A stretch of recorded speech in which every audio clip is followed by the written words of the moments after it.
ময়মনসিংহ নগরের প্রাণকেন্দ্র পাটগুদাম এলাকায় প্রায় ১০০ কোটি টাকা মূল্যের ৮৪% সরকারি খাস জমি মাত্র ৫.৫ লাখ টাকায় বিক্রির অভিযোগ উঠেছে। এর পরপরই রেজিস্ট্রি কার্যক্রম সাময়িকভাবে স্থগিতের নির্দেশ দিয়েছে আদালত।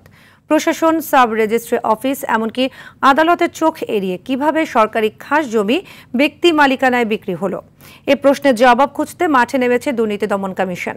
ময়মনসিংহ থেকে মোজাম্মেল খোকনের পাঠানো তথ্যচিত্রে আরও জানাচ্ছেন আব্দুল হামিদ। ১৯৬৩ সালে ময়মনসিংহ নগরীর পাটগুদাম এলাকার এই জমিটি আদমজি জুট মিলস লিমিটেডকে হস্তান্তর করেন মালিক রেবতী মোহন। মিলটি বন্ধ হয়ে গেলে বিআরএস জরিপে এটি সরকারি সম্পত্তি হিসেবে রেকর্ডভুক্ত হয়। প্রায় ৬০ বছর পর ২০২২ সালে জমি ফিরে পেতে জেলা প্রশাসক ও পাটকল কর্পোরেশনের বিরুদ্ধে মামলা করেন রেবতী মোহন দাসের ছেলে রবীন্দ্র মোহন দাস। ২০২৪ সালে মামলাটি খারিজ করে দেয় আদালত। রবীন্দ্র মোহন পরে মিরাসউদ্দিন সুমন নামে এক ব্যক্তিকে আমোক্তারনামা বা পাওয়ার অফ অ্যাটর্নি দেন।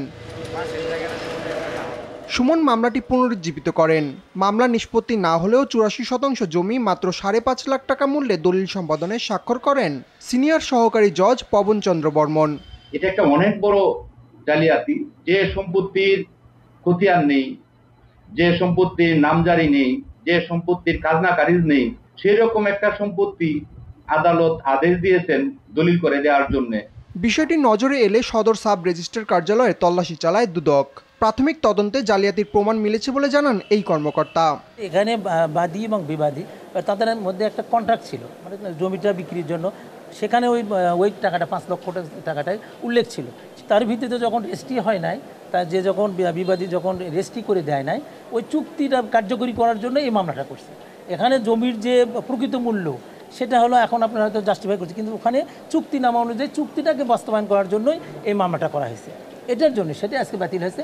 এখন দেখা যায় সঠিক বিচারটা যাতে হয়। চক্রের সাথে যারা জড়িত পাবো আমরা, তাদের এখন আমরা আইনের প্রক্রিয়ায় যতটুকু আনা যায়, একটা সাবজুডিস ম্যাটার নিয়ে কতটুকু চিন্তাভাবনা করা যায়, এইভাবে আমরা আইনগত পরামর্শ করে আমরা ব্যবস্থা নেব। এদিকে আদালতের নির্দেশে জমি রেজিস্ট্রি করা হয়েছে বলে জানান সদর উপজেলার সাব রেজিস্ট্রার।